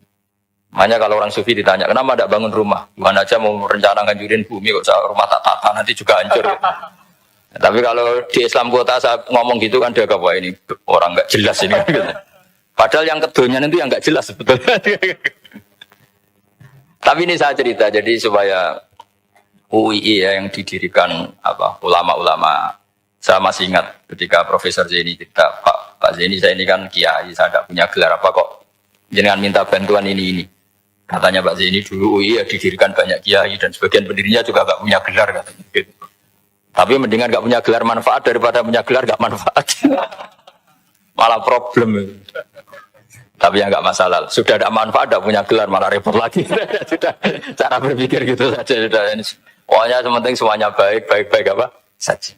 Jadi nanti setelah sampean mengkaji ulumul Quran, ya tadi seperti yang dikatakan apa Imam Syafi'i, itu gampang sekali. Kenapa gampang? Karena fa'innal uqula muttarratun ila qabulil haq. Akal ini pasti dipaksa untuk menerima kebenaran. Kayak saya berkali-kali ditanya sama seorang kiai, kenapa sih Gus masalah la ilaha illallah kok sampai Nabi ngendikan wa in zana wa in saraka. Siapapun yang melafadzkan la ilaha illallah Muhammadur Rasulullah itu suatu saat pasti masuk surga. Meskipun dia pernah zina, pernah maling. Itu jelas teks hadis di Bukhari, di Muslim, wa in zana wa in saraka. Meskipun zina dan ini bukan berarti Nabi melegalkan perzinahan, enggak. Ma'adzallah, enggak akan terjadi. Nabi melegalkan perzinahan. Tapi Nabi ingin ngendikan begini. Absolutisme kebenaran itu tidak terganggu oleh kesolehan dan kefasikan.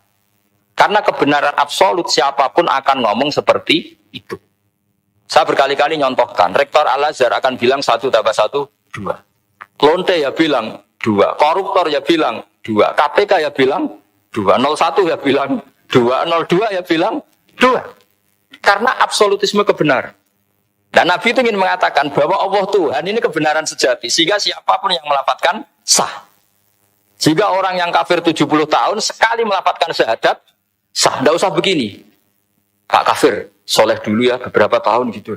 Baru Anda sah melafadzkan kalimat la ilaha. Tidak ada seperti itu. Semua ulama ijma. Orang kafir 70 tahun melafadzkan la ilaha illallah sekali. Langsung menjadi Muslim. Kenapa sah? Kebenaran absolut tidak bersyarat kesolehan maupun kefasikan. Kayak tadi orang bilang 1 tambah 1 harus profesor apa anak TK boleh. Jangan mentang-mentang profesor, doktor, rektor, UGM atau UI. Tadi anak kecil bilang berapa 1 tambah 1, 2. Sudah aku tak bilang 4. Tidak bisa. Kebenaran absolut itu orang akan sepak. Nah Quran itu termasuk kebenarannya absolut. Maka harusnya siapapun bisa memahami Quran. Termasuk orang yang sebelum Islam. Sekarang saya tanya ke sampean, ketika Umar masuk Islam karena dengar Quran, itu dulu dengarnya apa dulu Islamnya? Dulu dengarnya dan dia paham. Wa ma huwa min kalamil basar, ini enggak mungkin omongan manusia seindah ini. Karena mudah difahami Quran. Nah sekarang enggak, karena ada sistem akademik. Itu terus orang macam-macam urutannya. Jadi repot sekarang. Kalau kata tafsir At-Tabari lebih ekstrim lagi. Itla yuqalu masalan ifham bima la aqlala. Jadi orang-orang kafir ini kan, orang-orang kafir Mekah ini kan Rasulullah jadi nabi ini kan semua orang masih kafir. Enggak ada mahasiswa UI, enggak ada orang NU, enggak ada orang Muhammadiyah. Semuanya orang kafir, semuanya masih kafir. Terus Nabi membawa Quran, maka kitab pertama itu bukan ya Yuhan Nahdiyun, ya Yuhal Muhammadiyun. Kitab pertama kul ya Yuhal kafirun, karena pendengarnya semuanya kafir. Dan itu mereka paham. Tapi nanti soal hidayat nomor 2, tapi mereka itu yang jelas paham. Sehingga banyak orang kafir yang menjadi muslim karena mendengar Al-Quran. Jadi ini penting diketahui karena kebenaran itu milik siapa saja dan akan mudah difahami. Kayak tadi, kalau 1 tambah 1, 2 itu rektor ya bilang 2, anak TK ya bilang 2, musuh kamu ya bilang 2, kamu atas nama sentimen dengan musuh pun tetap bilang. Nah di sini kadang Nabi ngendikan mangqala la ilaha illallah dakhalal jannah wa in zana wa in saraka. Proporsinya seperti itu, bukan berarti Nabi melegalkan zina, bahwa kalimat ini kalimat yang kebenarannya absolut sehingga siapapun sah mengatakan itu, meyakini itu meskipun punya masa lalu seperti itu. Jadi jangan salah makna terus Nabi melegalkan, tidak sama sekali. Jadi saya mohon ini jadikan satu ilmu, bahwa ilmu adalah tetap apa? Sehingga ada ayat qulil ladzina kafaru iyantahu yughfar lahum ma qad salah. Katakan kepada orang-orang kafir sekali menghentikan kekafirannya yughfar lahum ma qad salah, maka kekafiran di masa lalu dianggap hilang dan dia hanya dengan status yang sekarang yaitu seorang mukmin. Karena dia disahkan melafadzkan la ilaha illallah. Makanya pernah ada cerita, ini penting saya utarakan ke jenengan. Ada orang kumpul kebo, singkat cerita, kumpul kebo lelaki sama perempuan. Suatu saat Nabi dikasih tahu sama tetangganya, ya Rasulullah, orang yang biasa kumpul kebo itu sekarang sudah nikah. Jawabannya Nabi unik. Alhamdulillah, kira-kira gitu kalau bahasa Indonesia. Qad kharaja min sifahin ila nikahin. Dia sudah keluar dari tradisi zina, sekarang dia sudah dengan kehormatan nikah. Maksudnya gini, kalau malam Senin dia belum nikah, kumpulnya kan masih kumpul kebo bertahun-tahun gitu. Paginya dia nikah, malamnya kumpul sudah kumpul sunnah karena sudah nikah. Jadi tak sama seperti tadi. Kalau dia belum melafalkan kalimat tauhid, ya statusnya dia kafir. Sekali melakukan kalimat tauhid, ya statusnya dia muslim atau mukmin. Sama. Ketika hubungan intim tanpa nikah namanya sifah perzinaan. Sekali nikah ya namanya sunnah. Jadi semudah itu. Dan Nabi tidak tanya macam-macam. Mau ngendikan qad kharaja min sifahin ila nikahin. Sudah keluar dari tradisi sifah menuju nikah. Pertanyaannya gini, kenapa enggak disyaratkan ini itu untuk nikahnya? Misalnya macam-macam. Ya sebetulnya syarat itu pasti ada, cuma begini.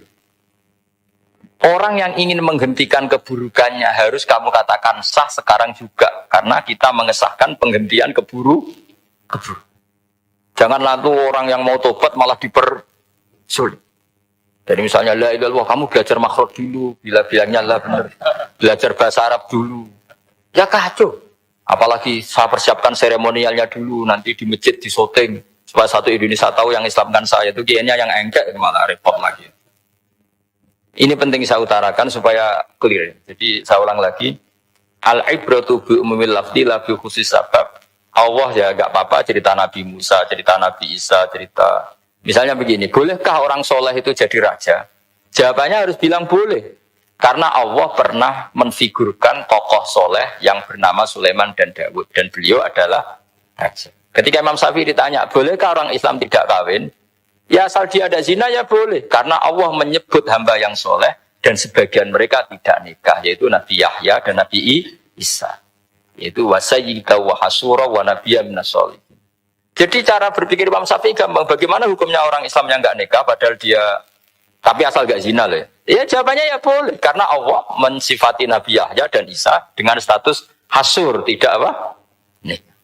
Bolehkah seorang soleh jadi raja? Ya boleh. Daud dan Sulaiman itu seorang soleh dan jadi raja. Bolehkah orang soleh itu fakir? Wah sudah banyak. Enggak usah dibolehkan, sudah banyak.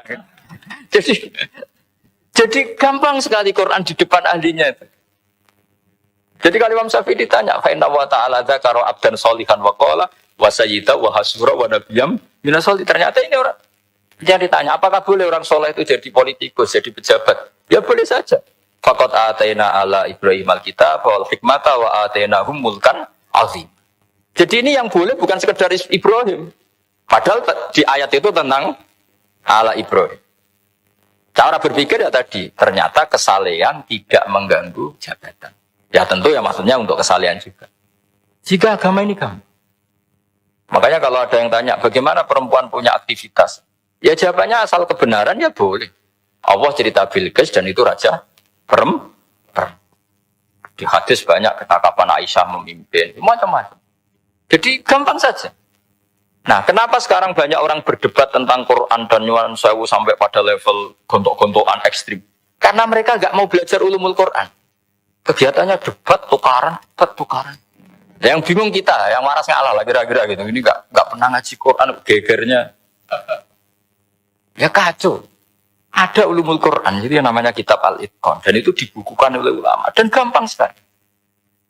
Pernah ya Sayyidina Umar ketika Futuhat, beliau sudah Futuhat itu mengalahkan musuh-musuh Islam yang memusuhi Islam. Perlu dicatat, musuh-musuh Islam yang memusuhi Islam. Karena kalau yang tidak memusuhi Islam, nggak boleh dimusuhi juga. Ya. Sehingga cerita ditanya, kenapa kita tidak tasakuran besar-besaran? Kita kan sudah menang. Padahal disambut sedemikian rupa. Jawabnya Umar apa? Inna wa ta'ala qad ayyara qauman faqala adhabtum thayyibatikum fi hayatikumud dunya wastamta'tum biha. Allah itu mengkritik kelompok kaum yang dalam hidupnya itu foya-foya. Maka saya akan mengurangi foya-foya itu supaya saya menyisakan jatah foya-foya saya sampai di surga. Nanti orang kafir ketika dimasukkan neraka di antara taubehnya Allah. Taubah itu ya semacam kayak disalahkan gitu.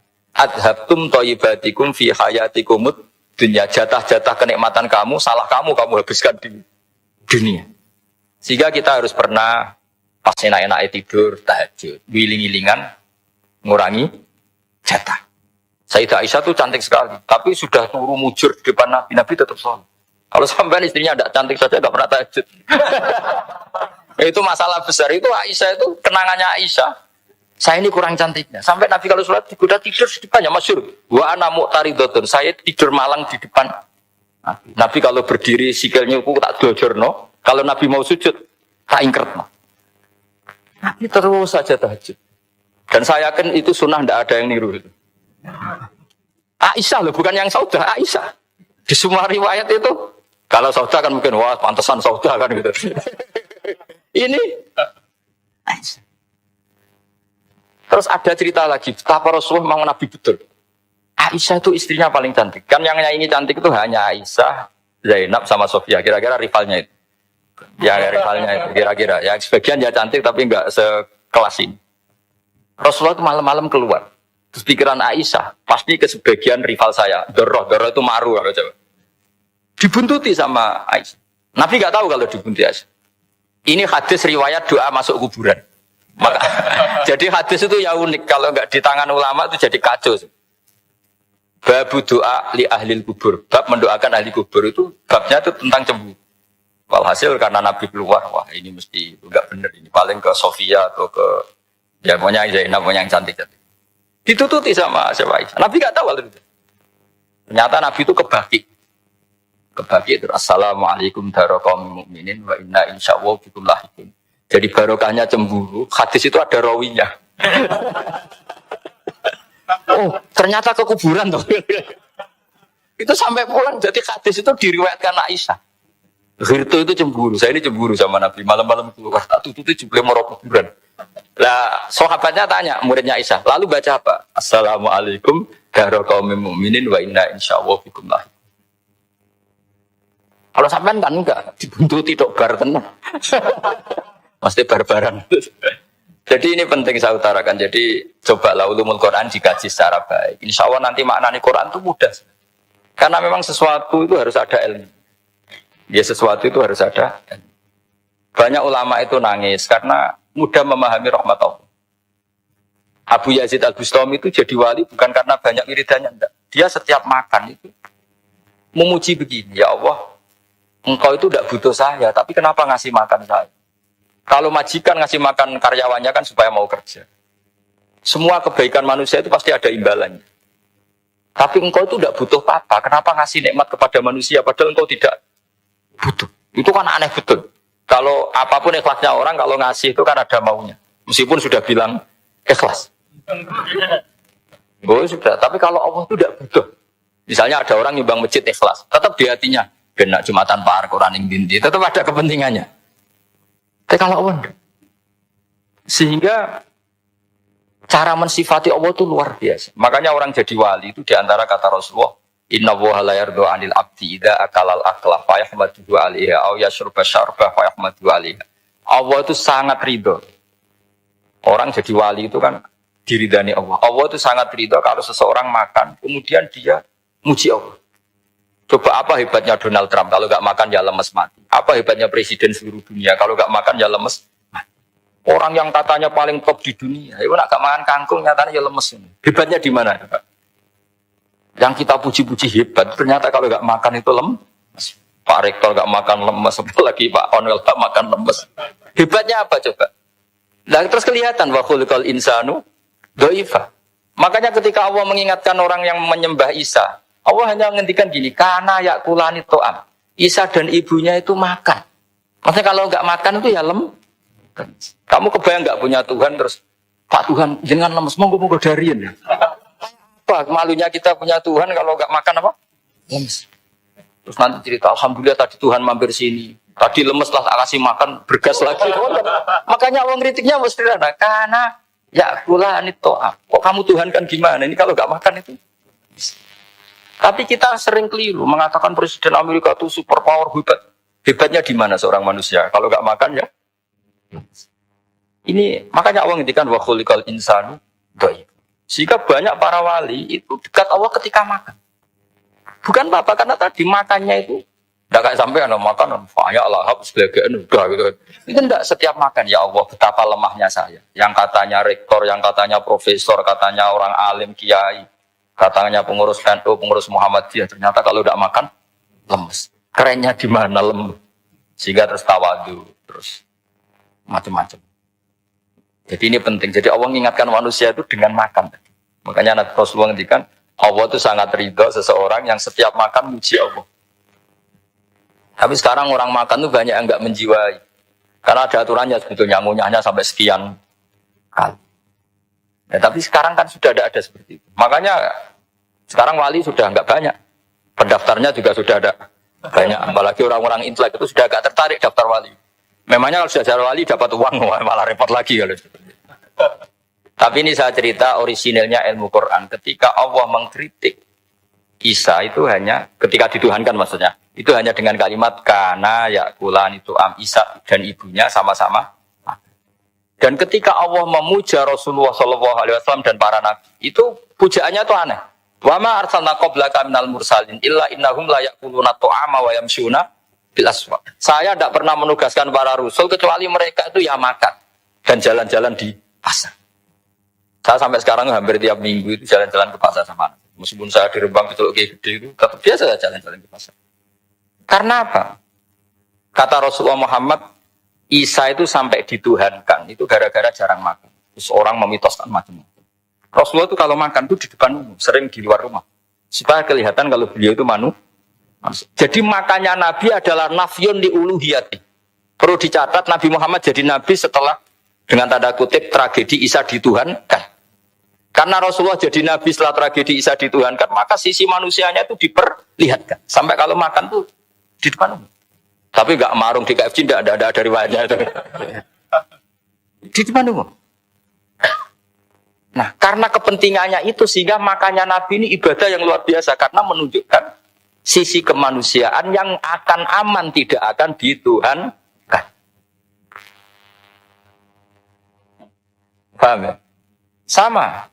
Seperti kita misalnya kiai atau pejabat. Makan saja gak apa. Tunjukkan kalau kita manusia. Kalau gak makan lemes.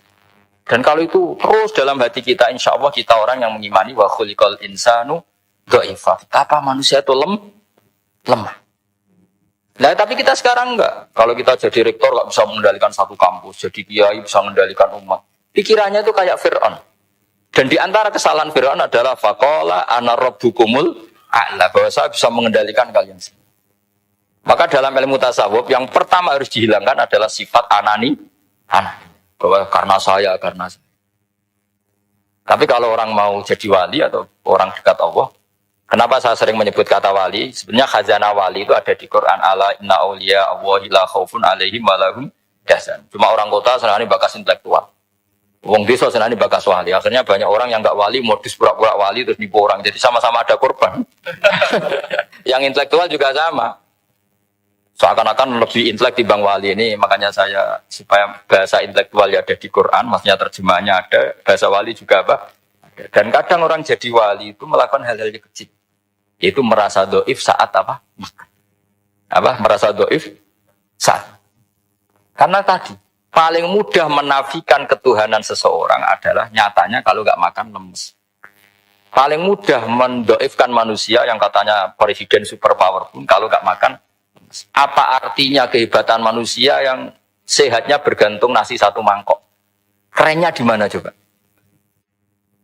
Presiden kondang bisa pengaruh seluruh dunia, jajal gak mangan sedino, lemes. Berarti hadar rojul lelaki ini bergantung satu mangkok nasi. Hebatnya di mana coba? Makanya ada seorang raja angkuh datang ke seorang ulama. Saya raja bisa mengendalikan dunia. Kata ulama, tanya gini. Andaikan kamu tidak bisa minum, kemudian harus bisa minum kalau orang menukarkan kerajaan kamu. Kamu boleh minum, asal kamu tidak jadi raja. Apa kamu kasihkan kerajaan kamu ketika kamu harus minum dengan cara seperti itu? Misalnya di tengah belantara, kalau di Arab kan sering ada apa? Sahara itu ada padang pasir. Terus kata raja itu, ya saya milih minum. Kalau saya tidak minum mati. Mendingan tidak punya kerajaan. La tafroh bimulkin la yusawi Kak samain. Kamu jangan bangga dengan kerajaan yang nilainya tidak ada dengan segelas. Baru dia sadar ternyata. Jadi kamu jangan bangga dengan satu kerajaan yang bahkan akan kamu tukarkan dengan segelas. Artinya pertanyaannya gini, kerajaan yang kamu bisa mimpi ini ditopang air apa ditopang keangkuhan Anda? Sebenarnya hanya ditopang air. Karena sekali Anda tidak minum, tidak bisa jadi raja, terus lemas, diobat. No. Sama presiden juga gitu. Kalau nggak makan, nggak minum, terus sakit, stroke, nggak bisa jadi presiden. Artinya ternyata betapa manusia ini bergantung dengan sesuatu yang remeh, yaitu makan, minum, makan, minum. Nah di sini ini, kenapa Quran menyebut para nabi itu apa? Illa innahum la ya'kuluna ta'ama wa yamsuna bil aswaq. Kalau kamu tidak memahami seperti ini kan terus kayak Quran kok ngomong hanya gini kok, kayaknya kelasnya kok gitu. Cara pandang nggak seperti itu. Paham ya? Saya kira demikian. Assalamualaikum warahmatullahi wabarakatuh.